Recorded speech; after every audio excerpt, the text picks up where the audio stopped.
Bonjour Harry Bensemoun. Bonjour. Comment allez-vous? M'écoutez plutôt bien. C'est gentil d'être venu nous rendre visite. Dans le sommaire, j'ai parlé de cet événement qui va se passer du 7 au 9 décembre. Décembre. À Nice, c'est au Palais de la Méditerranée à Nice, du 7 au 9 décembre. Safe and Smart City Conférence, une série de conférences. C'est sous la bannière de M. Estrosi, le maire de la ville, qui était venu dans notre émission il y a quelques mois. On voulait en savoir plus parce qu'il en avait parlé un petit peu. Il avait dit, mais c'est trop tôt, je vous en parlerai un peu plus. On va le faire avec vous. Écoutez, avec plaisir. C'est assez original pour le signaler. C'est une organisation un peu particulière, on peut dire ça?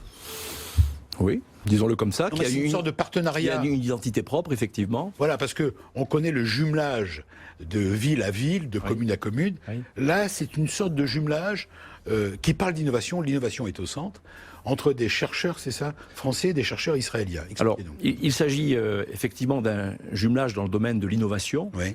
Et nous nous appuyons sur l'écosystème innovant et particulièrement performant de la Startup Nation. Et quand on parle de Startup Nation, avec au niveau de la planète, oui, de manière mondiale, globale, on pense évidemment au petit État d'Israël, mais des Startup Nation, il en existe un peu partout dans le monde. La France, comme le dit et le rappelle si souvent Emmanuel Macron, est un pays de start-up et est un pays qui a aussi vocation à devenir une Startup Nation. Et puis en France, il y a la ville de Nice qui joue avec son maire Christian Estrosi un rôle très particulier. D'ailleurs, Christian Estrosi a reçu hier soir le prix de la Smart City, la plus smart des cities de France, et donc vient confirmer finalement le jugement que nous avions et l'expérience que nous menons avec lui, de faire coopérer ces écosystèmes. Smart City, c'est la ville intelligente, si on voulait le traduire en français. C'est la ville qui fait appel à l'innovation, à la transformation digitale pour améliorer les services que l'on apporte aux citoyens et qui permet de rationaliser un certain nombre de solutions. Alors, chacun de nous avons un smartphone, des applications,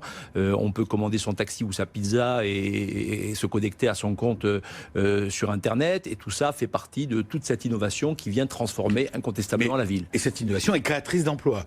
Je reprends les thèmes: safe, smart, green, shared. Alors, ce que nous faisons, c'est que nous ne parlons pas simplement de Smart City, il ne s'agit pas simplement de parler d'innovation, mais c'est aussi de parler de la sécurité pour pouvoir compléter un troisième item qui est celui de la ville partagée. Alors, vous l'avez dit, c'est safe, smart and shared city.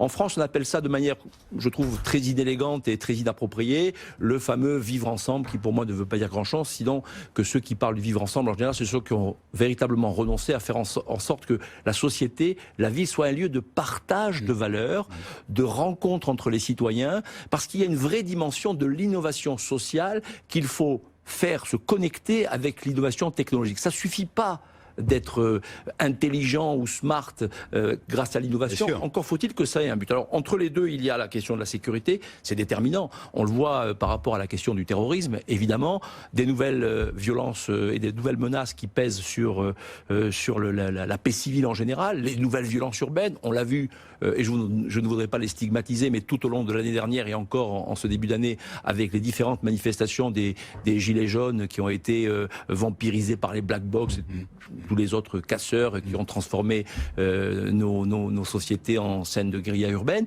Donc il y a tous ces nouveaux défis qui sont posés finalement à la démocratie, qui sont posés aux villes, qui sont posés... La sécurité et la cybersécurité, l'intelligence artificielle, la transition écologique ou la mobilité. Là, ce sont des spécialistes et des décideurs qui viennent pendant 2 jours échanger et apporter leurs expériences. Alors nous faisons se rencontrer 3 types de publics, que l'on appelle évidemment en anglais les policy makers. C'est quand même une conférence internationale, puisqu'il y a des Israéliens, il y aura des chercheurs et des responsables politiques allemands qui seront présents, il y a des Français, il y a des Américains.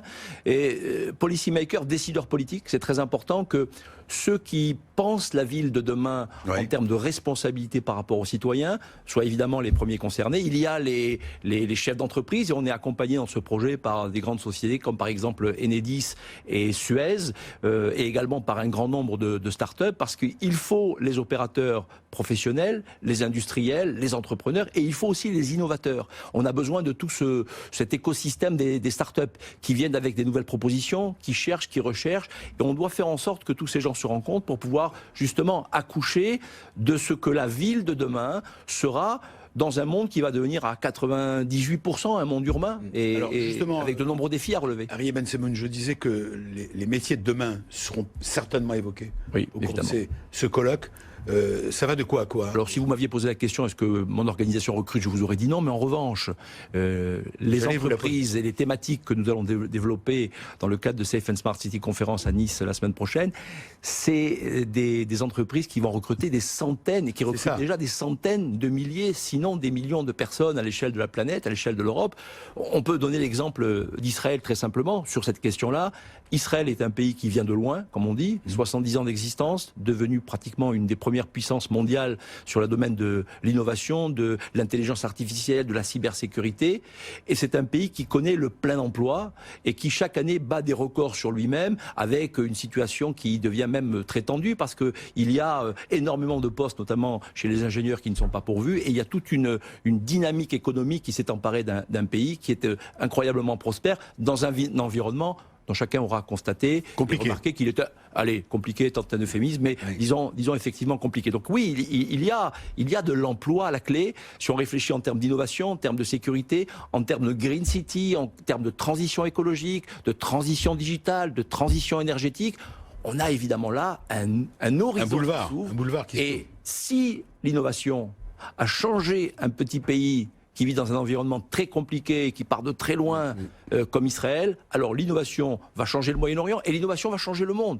Et la France, je crois, qui est un pays qui doit tirer son épingle du jeu parce que nous sommes un pays qui avons énormément de ressources, mais que nous n'exploitons pas, je pense, de manière assez smart. Alors, on va donner les Smart City. Ah oui. Alors, la date, c'est 7 et 9 décembre, c'est bien ça? C'est ça.